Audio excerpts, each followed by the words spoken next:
క్రీస్తునందు సహోదరి సహోదరులారా, ప్రభువైన యేసుక్రీస్తు నామములో హృదయపూర్వక వందనాలండి.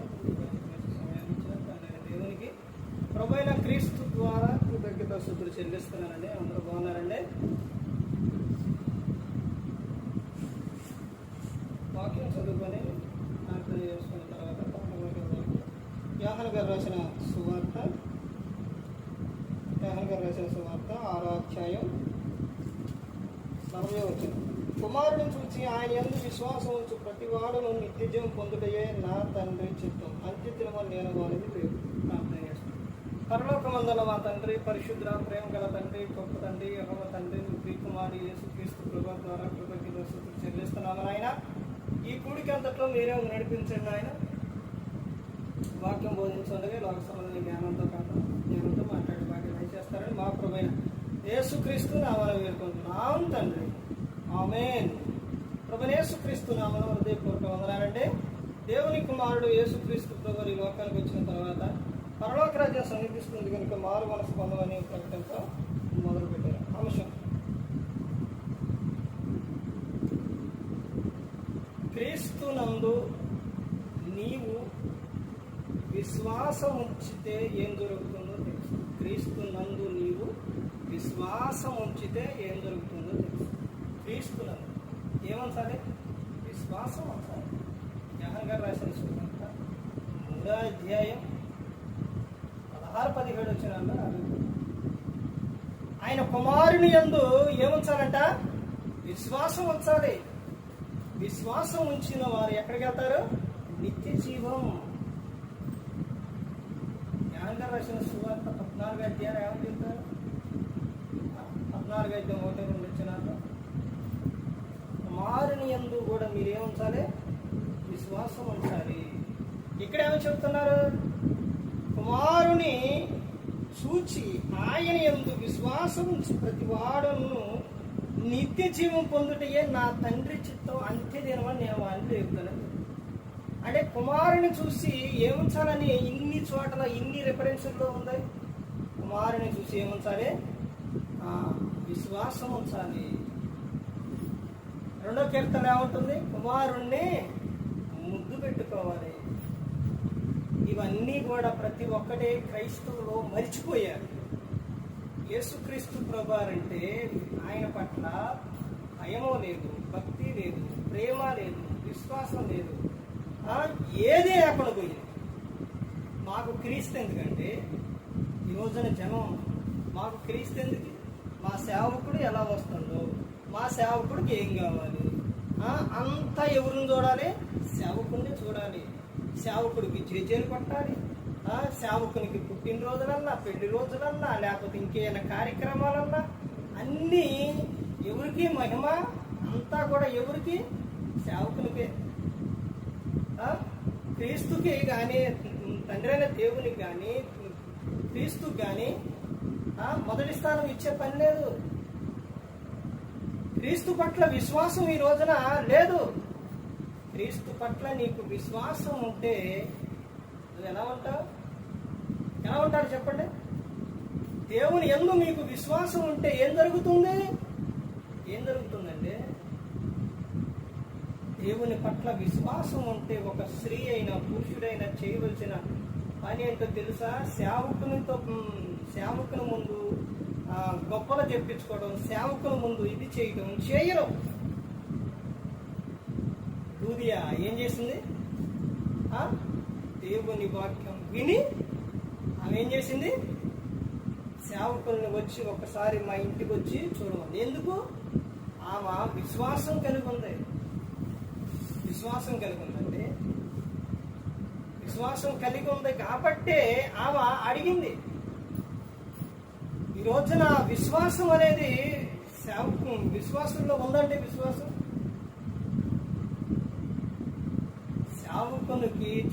సేవకుని చూడడం కానీ, సేవకునికి పెట్టడం కానీ ప్రతి ఒక్కటి కూడా దేవుని నిమిత్తం అది మంచిదే. కానీ ఈ రోజున ప్రజలు సేవకుడు ఉంటే చాలు, దేవుడు మాకు అవసరం లేదు. అంతా ఎవరిని చేయాలి? సేవకుడే. అదే విషయం అపోస్తలుడైన పౌలు గారు ఒక సందర్భంలో చెబుతారు. పౌలు సేవ కలిసి అక్కడ సువార్తకే వెళ్ళిన తర్వాత అక్కడున్న జనులు వాళ్ళందరూ కూడా ఏం చేస్తారో తెలుసా? వీళ్ళు మనుషులు కాదు, ఎక్కడి నుంచి వచ్చారు? ఎక్కడి నుంచి వచ్చారండి? తోతలు. వీళ్ళకేం చేయాలి? పట్టుకోండి. వీళ్ళకేం చేయాలి? సన్మానం చేయాలని అంటే అపోస్తలుడైన పౌలు గారు ఏమన్నారండి? మాకు కాదు. ఎవరికి చేసేది? మాకు కాదు. మీరు ఎవరి వైపు చూడాలి? జీవము గల దేవుని వైపుని చూడాలి, మా వైపు కాదు నాయన, మాకు ఏమి వద్దు నాయన అని చెప్పారు. ఇక్కడ చెబుతున్న సందర్భం ఏంటంటే ప్రతి ఒక్కరూ కూడా క్రీస్తునందు ఏముంచాలి? విశ్వాసం ఉంచాలి. క్రీస్తునందు నువ్వు విశ్వాసం ఉంచితే జరిగే విషయం ఏంటి చెబుతున్నారు చూడండి.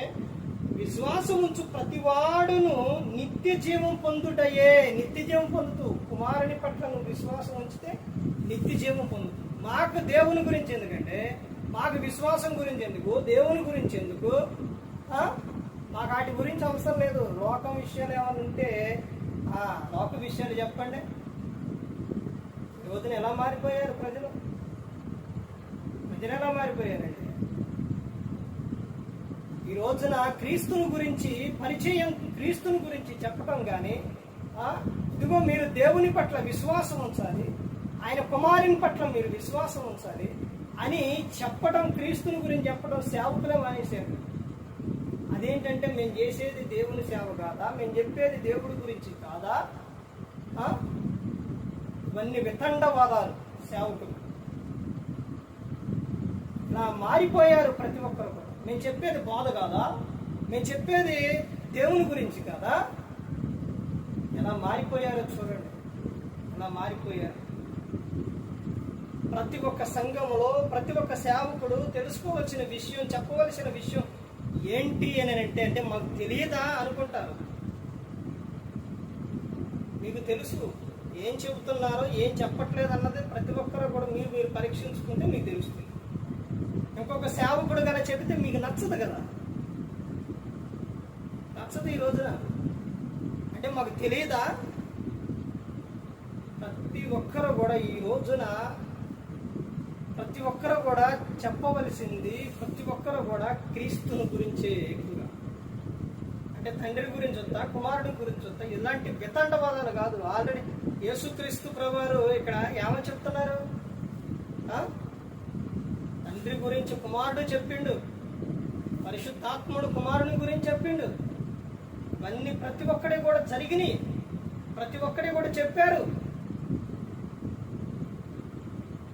రోజున ప్రతి ఒక్క సేవకుడు, ప్రతి ఒక్కరూ కూడా ఎలా తీసుకున్నారు? ఎలానంటే ఒక విషయం ఏదైనా వాక్యం నుంచి చెప్పారు అని అంటే దాన్ని సరి చేసుకోవడం కాదు.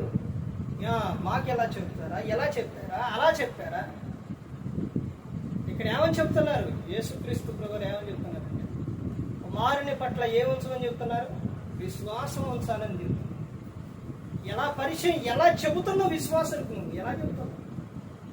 ఎలా చెప్తున్నావు?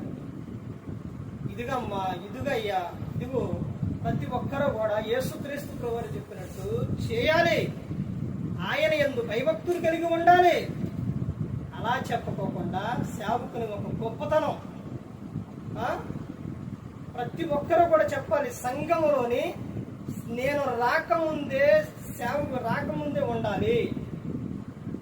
అంటే ఎవరిని బట్టి ప్రార్థనకు పెడుతున్నాను? చెప్పేవాళ్ళు సరిగా, వినేవాళ్ళు సరిగా. ఇవన్నీ కూడా ప్రతి ఒక్కటి గ్రంథంలోనే ఉన్నాయి, ప్రతి ఒక్కటి కూడా గ్రంథంలోనే ఉన్నాయండి. ప్రతి ఒక్కరు కూడా తెలుసుకోవాలి. కుమారుని పట్ల ఏముంచాలంటే విశ్వాసం ఉంచాలి. అలా ఉంచితే జరిగేది ఏంటి? నిత్య జీవం. రెండోది ఏంటి? అంత్య దినమున లేపుతా. అందులో ఒకటే ఒక విషయం ఉంది. ఏంటో తెలుసండి? అది ఆ తండ్రి చిత్తము అని దేవుడు యేసుక్రీస్తు ప్రభువు చెప్పారు. అందుకని ప్రతి ఒక్కరు గమనించుకోవాలి, ప్రతి ఒక్కరు కూడా తెలుసుకోవాలి. ఏ ఒక్కరు కూడా నశించి నరకానికి వెళ్ళిపోకూడదని యేసుక్రీస్తు ప్రభువు ఈ లోకానికి వచ్చి మనందరి కోసం సిలువలో తన ప్రాణాన్ని పెట్టి ఉన్నారు. మరి ఈ విధంగా నిలబెట్టి మాట్లాడించిన తండ్రి దేవునికి కృతజ్ఞతాస్తుతులు చెల్లిస్తూ ఇంతవరకు శ్రద్ధగా ఉన్న మీకు ప్రభు పెట్ట హృదయపూర్వకంగా చెల్లిస్తే మాట అందరికీ